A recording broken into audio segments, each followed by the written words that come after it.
तुमका सर कर आओ दीदी। आवा दीदी, आज कौन विषय चर्चा करेंगे हो का बताओ। आज सबका हाँ आज हम आप सबका बता दें, आज हम चर्चा करेंगे ही ज्ञान के बारे में। अच्छा ज्ञान जैसे कि मतलब ईर्ष्या के बारे में हम आप सबका बतावे चाहते ही। अच्छा हाँ, तो हम अपने दोस्तन का बतावे चाहते ही कि जैसे हम हमारे बात पे अमल करें और लाइक शेयर करें और कमेंट में ज़रूर बताइए कि मतलब हमारी चर्चा कैसे लग और आगे तक पहुँचाए कोशिश करिए, ज़्यादा से ज़्यादा अपने अंदर उतारे कोशिश करिए।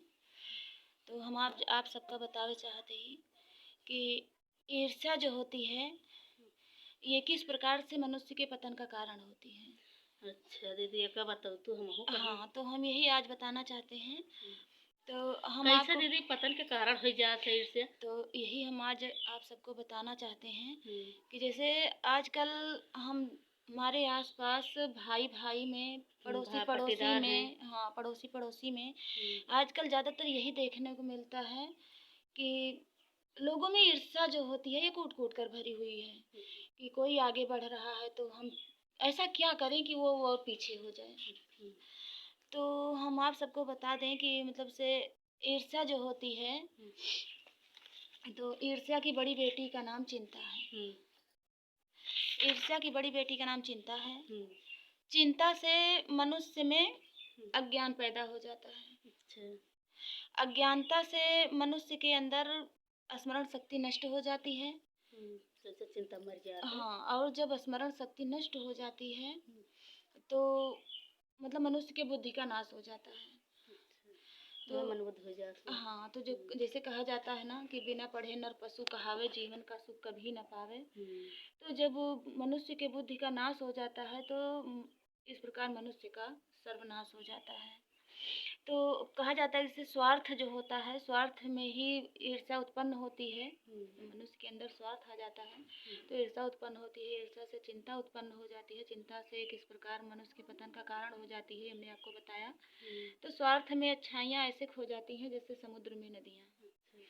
तो हम आपको बताएं कि चिंता जो होती है ये चिंता दो प्रकार की होती है। चिंता दो प्रकार की होती है, जैसे एक सकारात्मक चिंता। ये सकारात्मक चिंता जो होती है ये बहुत ज़रूरी होती है। सकारात्मक चिंता जो होती है ये आविष्कारों की जननी होती है और इससे हमें नए नए तरीके हमारे अंदर विचार आते रहते हैं, हमें सुझाव मिलते रहते हैं। बहुत तरीके विचार आवत है हम हाँ, कि हम कैसे आगे बढ़ें। और दूसरी जो होती है वो नकारात्मक चिंता होती है। तो एक कौन उपाय नहीं है दीदी, जैसे हमारे एक चिंता करबे तो जैसे दूसरा मर जाता है। एक दूसरी उपाय बताओ जा कि जैसे हम आगे सोच के उठ जाए ना दूसरे के छोड़ दी बुराइयां करत अपने के लिए। तो यही चीज़ हम आपको अभी बताए हैं कि जैसे सकारात्मक चिंता जो होती है ये करना बहुत ज़रूरी होता है।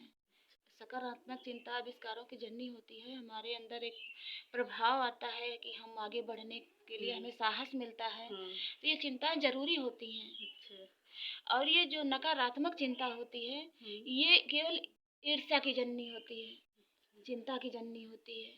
नकारात्मक चिंता पे जैसे हम व्यर्थ की सोच पर हम अपना समय खराब करते हैं वो नकारात्मक चिंता होती है।